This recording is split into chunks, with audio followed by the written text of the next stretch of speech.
Assalamualaikum, my name is Muhammad Iza. We are from Group 8. In this video, we will explain our filtering analysis. So the first one is we have to change the video file signals provided to our group to the continuous time graph and discrete time graph. So this is according for Scilab's code. So after that, we will try to execute.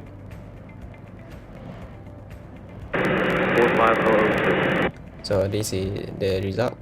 So the above figure is continuous time graph for the audio file, and below is a discrete time graph. That's all from me. Thank you.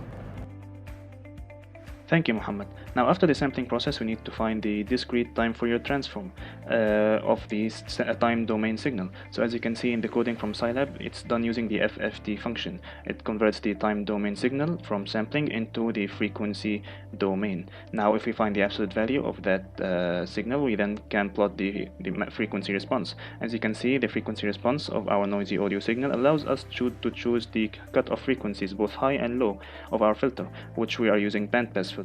Now, also later on, this allows us to plot the magnitude spectrum of the filter.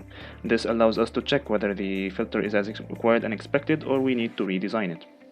So as you can see, it's very important, this process, and this is the theoretical function of the Fourier transform, but Scilab allows us to do it using just the FFT function. Now we'll go on to the filtering process done by my teammate Muaz. Thank you, Saifuddin. And this is the filter part. We are using FIR, and this uses windowing method.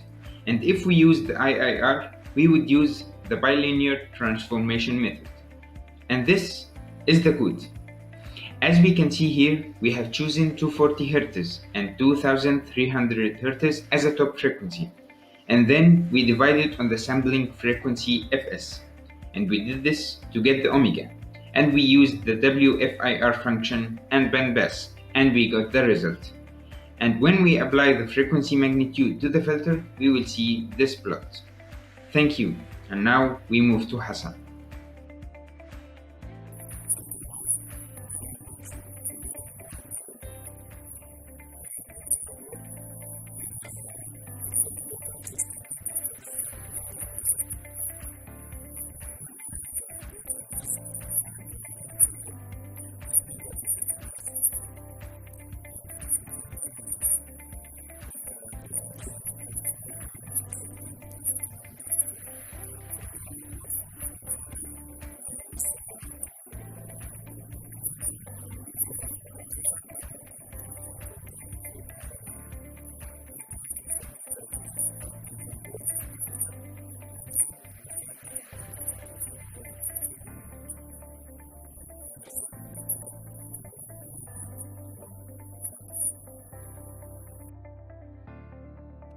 Thank you, Hassan.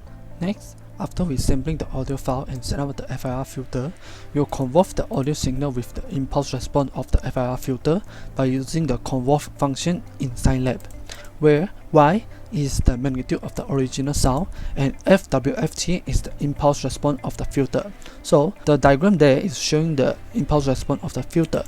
Now, let's hear the sound file before and after filter. Before filter, the sound will be like this. After filter, the sound will be like this. For filter sound, we can hear that the guy in the audio is saying 4502, which is the number of 45002. In other words, we have successfully filtered the audio to listen to the content that he is saying. As a conclusion, from our filtering map analysis process, we have successfully filtered the sound and hear the content in it, which is 45002. Thank you, and hope you enjoy our video.